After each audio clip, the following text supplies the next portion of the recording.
Olá pessoal, tudo bem? Meu nome é Otávio Brito e sejam bem-vindos para o primeiro vídeo da série de Comentando Artigos. No vídeo de hoje eu vou trazer a autora Lélia Gonzalez. Se você não conhece, né, é uma autora extremamente polêmica, porém muito conceituada, né, no tema sobre políticas públicas que girem em torno ali de questões étnico-raciais. Essa obra dela aqui, né, que eu vou trazer um trecho e a gente vai tentar discutir aí como se fosse um bate-papo, né? Uma mesa redonda, onde só tem eu, esse celular, e eu tento te fomentar ideias que, se elas te forem suficientes, você põe aí no comentário e a gente pode continuar debatendo. O artigo em questão vai estar aí nas referências. Se chama A Juventude Negra Brasileira e a Questão do Desemprego. Lélia Gonzalez, né? O resumo foi apresentado na Conferência Anual de Política Econômica e Estrutural, em 1979. Então vamos lá. O trecho que eu trouxe aqui diz: o privilégio racial é uma característica marcante da sociedade brasileira, uma vez que o grupo branco é o grande beneficiário da exploração, especialmente da população negra. E não estamos nos referindo apenas ao capitalismo branco, mas também aos brancos sem propriedade dos meios de produção que recebem seus dividendos do racismo. Quando se trata de competir para o preenchimento de posições que implicam em recompensas materiais ou simbólicas, mesmo que os negros possuam a mesma capacitação, os resultados são sempre favoráveis aos competidores brancos, e isto ocorre em todos os níveis dos diferentes segmentos sociais. O que existe no Brasil, efetivamente, é uma divisão racial do trabalho. Por conseguinte, não é por coincidência que a maioria quase absoluta da população negra brasileira faz parte da massa marginal crescente, desemprego aberto, ocupações, refúgio, em serviços puros, trabalho ocasional, ocupação intermitente e trabalho por temporada. Ora, tudo isso implica em baixíssimas condições de vida em termos de habitação, saúde e educação. Vamos lá. Vamos tentar destrinchar essa fala da Lélia Gonzalez por partes. O primeiro ponto que ela está falando é sobre quem domina essa sociedade, né? Então, tentando falar isso daqui em termos mais comuns, ela está falando aqui dos grandes empresários. Então, tipo assim, os grandes empresários, né, que não por coincidência são geralmente pessoas brancas,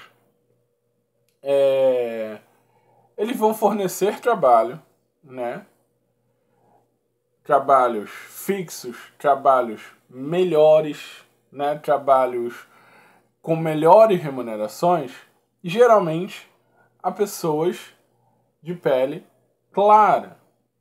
Ou seja, pessoas brancas, né, como ela está citando aqui, que não necessariamente possuem capital, mas existe esse benefício. Ela está se beneficiando pelo fato de ela ser mais clara. Então, assim, quantas vezes você, que é considerado pardo ou negro, e eu acredito que, pelo menos aqui na região sudeste, essas pessoas, né, sofram mais com esses tipos de racismo. Você foi para uma entrevista de emprego, né, e você foi escolhido em detrimento de uma outra pessoa. Ou melhor, pensa assim, quantas pessoas que trabalham em empregos considerados subalternos são consideradas negras.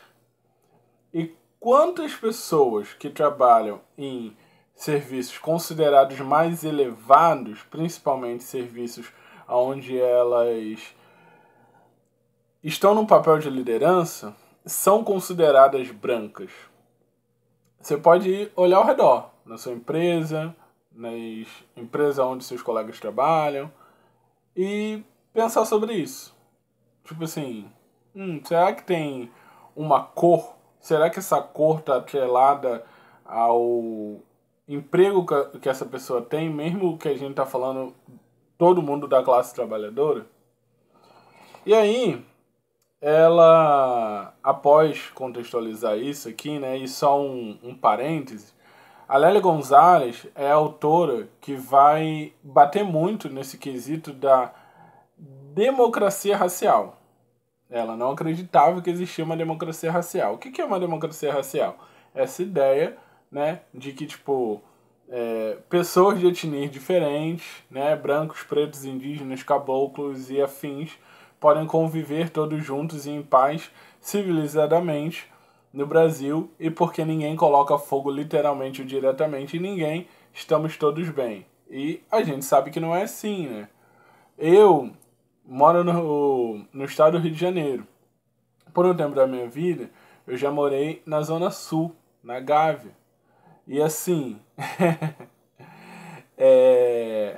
atualmente eu moro na Baixada Fluminense, onde eu nasci e fui criado.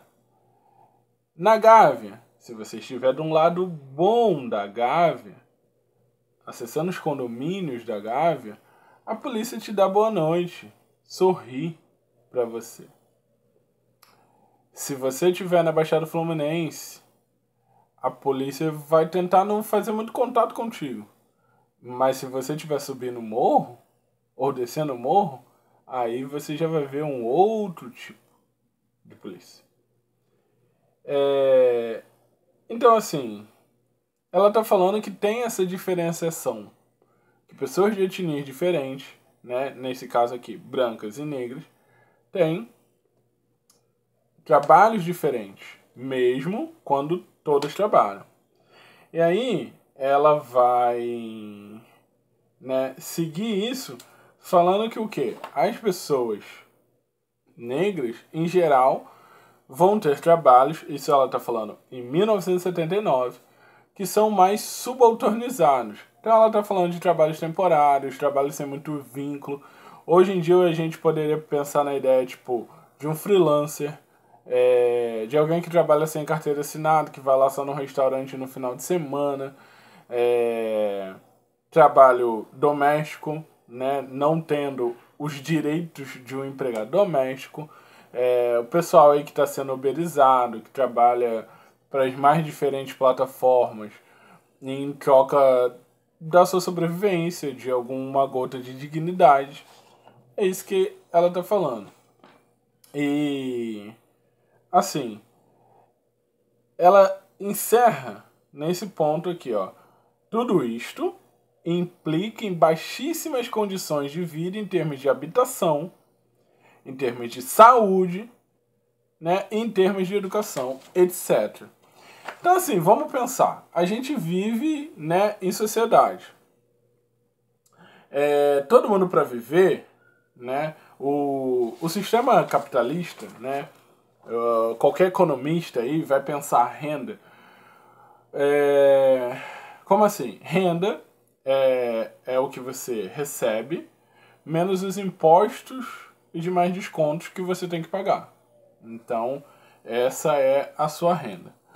Porém, mesmo que você não ofira nenhuma renda, você vai ter, dentro do sistema econômico que a gente vive, algo que é chamado ali pelos economistas de consumo autônomo.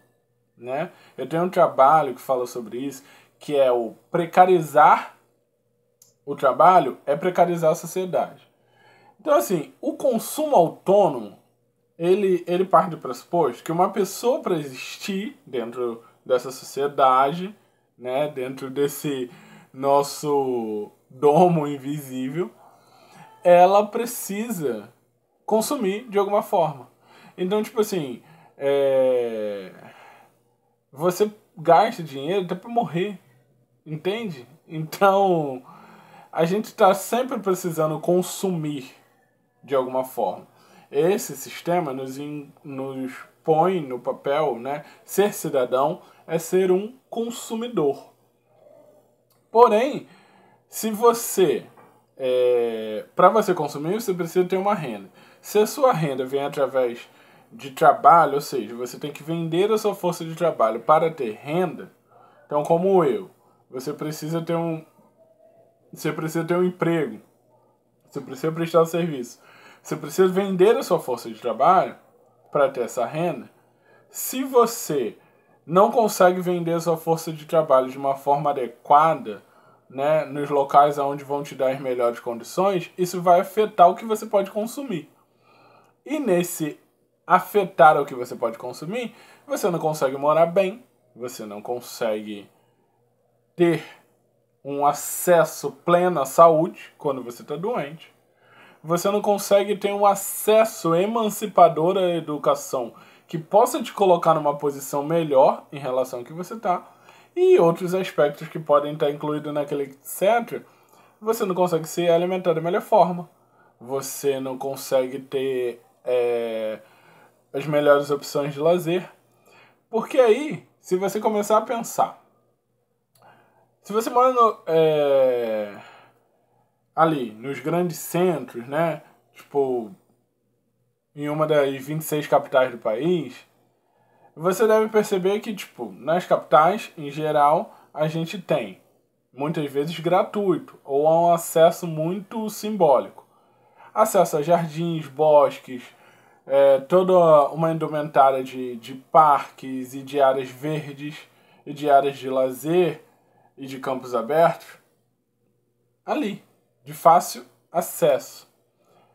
No entanto, se você mora na região metropolitana dessas regiões, ou ainda mais afastado dos grandes centros, costuma ter uma dificuldade maior para que você acesse aos centros, para conseguir ter acesso espacial mesmo a essas coisas, e na região que você mora não vai costumar ter. Aqui no Rio de Janeiro, por exemplo, né, tem uma pesquisa, né, que eu vou procurar deixar lá na descrição, o livro que fala a respeito, né, porque eu tenho que ir lá na sala buscar o livro, então não. O livro, né, ele vai trazer uma pesquisa ali que vai falar que, tipo, quase 100% das áreas de lazer do Rio de Janeiro estão concentrados na capital, né? E as áreas da região metropolitana, em principal a Baixada Fluminense, foram perdendo cada vez mais esses aparatos. Então, você pensa, há uma segregação espacial e há uma segregação por renda. E o que a Lélia Gonzalez quer trazer nesse artigo? E ele é pequenininho, né? Ele é um resumo, tem 4 páginas. Eu sugiro bastante a leitura completa. É que essa dinâmica vai afetar toda a classe trabalhadora, mas ela vai afetar mais as pessoas negras, em detrimento das pessoas tidas como brancas. Inclusive, ela vai falar de pessoas como eu, que são miscigenadas, né, que tem uma origem, né, de uma mãe negra e um pai considerado branco socialmente, que elas vão ser mais beneficiadas por terem o tom de pele mais claro, em detrimento de uma pessoa que tem o tom de pele mais escuro, mesmo que também tenha passado por essa miscigenação.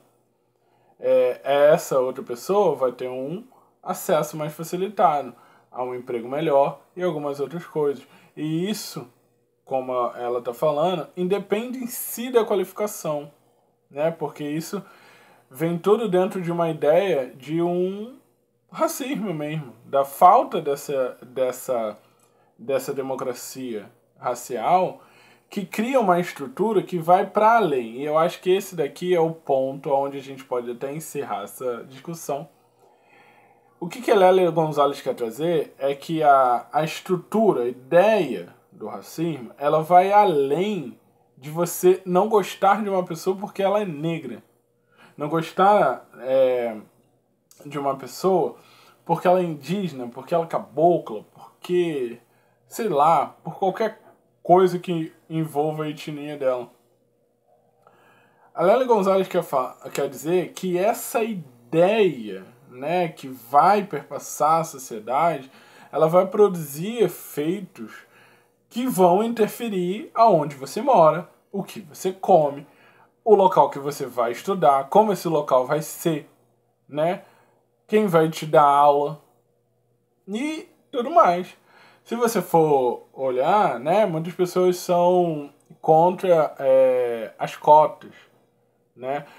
Seria muito interessante que a gente não tivesse necessidade de ter cotas na sociedade, né? A gente tivesse uma educação que fosse de fato plena para todo mundo, e aí não é preciso ter cota. Todavia, não é assim que funciona.